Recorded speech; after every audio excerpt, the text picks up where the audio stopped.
আর কখন কিভাবে যে আল্লাহ কাকে কবুল করবেন এটা তো বলা যায় না। এই যে বনি ইসরাইলের মরদুদটা 200 বছরের, তারে কেমনি কবুল করলেন?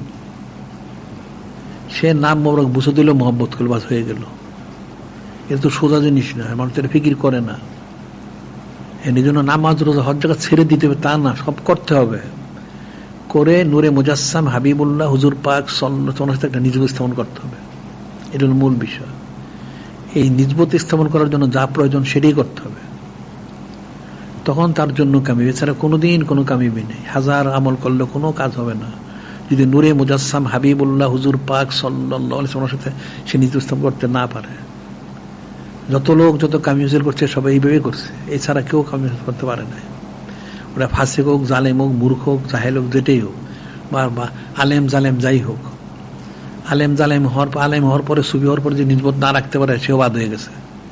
আর ফাসিক হওয়ার পরে নিজবত রাখার পর সে কামি হাসিল করছে। সবকিছুর মূল হলেন নূরে মুজাসসাম হাবিবুল্লাহ হুজুর পাক সাল্লাল্লাহু আলাইহি ওয়াসাল্লাম। উনি তো ওনার সাথে তো নিজবত স্থাপন করতে হবে। এটা তো অনেক কিছু আছে এর মধ্যে, সবকে অনেক সূক্ষ্ম বিষয়গুলি। এখন জিকির ফিকির করা উচিত, আর এগুলি প্রচার প্রসার করা উচিত, ইস্তেগফার তওবা করা উচিত। হয়তো আল্লাহ কোন এক উসিলে কবুল করবেন। রহমতে খোদা বাহানামি জুয়াত, আল্লাহ রহমতটা উসিলা তালাশ করেন।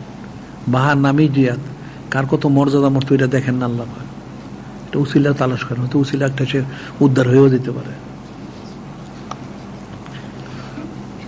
মানুষকে নসিহত করতে হবে, বলতে হবে, হারাম থেকে বেঁচে থাকার জন্য বলতে হবে, ছবির থেকে বেঁচে থাকো, বেপরদার থেকে বেঁচে থাকো, বা ইত্যাদি ইত্যাদি সব বলতে হবে, নসিহত করতে হবে, নিজেকেও বেঁচে থাকতে হবে। তারপর যদি কেউ মাজুর হয়ে যায় তাহলে তাকেও কোশিশ করতে হবে বাঁচার জন্য। কেউ যদি হারামের মধ্যে মশগুল হয়ে যায় তাহলে তো সে গুমরা হয়ে যাব, অন্তত মশগুল তো হওয়া যাবে না। বিষয়গুলি আসলে অনেক সূক্ষ্ম বিষয়, মানুষ কোনোটাই ফিকির করে না। ইবলিস গুমরা এগুলো কেমনে, এটা তো মানুষ ফিকির করে না। সবাই জানে ইবলিস শয়তান, ঠিক আছে, কিন্তু শয়তান হইল কিভাবে, ওটা ফিকির করে না। অনেক কঠিন বিষয়।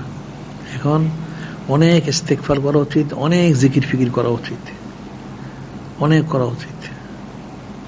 আর সব সময় একদম থাকা উচিত, ওজুর খায়ের মধ্যে থাকা উচিত, বিনয়ের মধ্যে থাকা উচিত।